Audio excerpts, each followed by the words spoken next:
Hello बच्चों, let's read the question. The question says for a given frequency the loudness is related to option A amplitude, option B wavelength, option C harmonics and option D none of these. ठीक है बच्चों. सो इस question के अंदर हमें क्या दे रखा है कि फॉर ए गिवन फ्रीक्वेंसी, यानी एक गिवन फ्रीक्वेंसी के लिए जो लाउडनेस है वो किसके ऊपर डिपेंड करती है, किसी साउंड की या किसी वेव की. सो इस क्वेश्चन को करने के लिए हम क्या करेंगे, की कंसेप्ट अप्लाई करेंगे. सो की कॉन्सेप्ट. अब की कॉन्सेप्ट के अंदर हम सबसे पहले बात करेंगे लाउडनेस. लाउडनेस का मतलब कोई भी जो साउंड है वो कितनी लाउड है यानी कितनी पावरफुल है. तो लाउडनेस जो डिपेंड करती है वो किसके ऊपर डिपेंड करती है, एम्पलीट्यूड के ऊपर. तो loudness of sound, loudness of sound depends, loudness of sound depends on, loudness of sound depends on amplitude.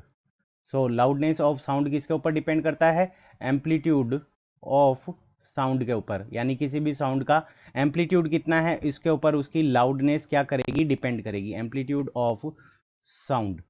अब अगर हम बात करें कि एम्पलीट्यूड क्या होता है, तो एम्पलीट्यूड अगर हम बात करें, एम्पलीट्यूड एम्पलीट्यूड एम्पलीट्यूड की अगर हम बात करें तो amplitude is the amplitude is the maximum, amplitude is the maximum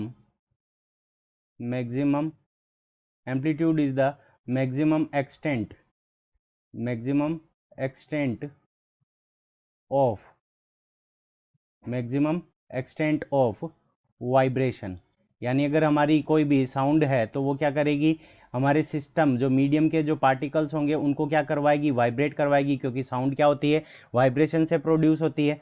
तो वाइब्रेशन से जब प्रोड्यूस होती है तो उस कंडीशन के अंदर मैक्सिमम वाइब्रेशन कितना हो सकता है, वो हमारी साउंड का क्या होता है, एम्पलीट्यूड होता है. सपोज करो ये कोई वेव है, साउंड वेव वैसे ऐसे नहीं बनती. तो यहाँ पे एम्पलीट्यूड अगर हम देखें तो यहाँ पे क्या हो गया है, यहाँ पे ये मैक्सिमम एक्सटेंट है वाइब्रेशन का. तो ये हमारा क्या हो जाएगा, किसी भी वेव का एम्पलीट्यूड हो जाएगा. और लाउडनेस किसके ऊपर डिपेंड करती है, एम्पलीट्यूड के ऊपर डिपेंड करती है. सो ऑप्शन ए के अंदर एम्पलीट्यूड गिवन है. So option A is the correct answer of this question. I hope you understood it well. Best of luck. Thank you.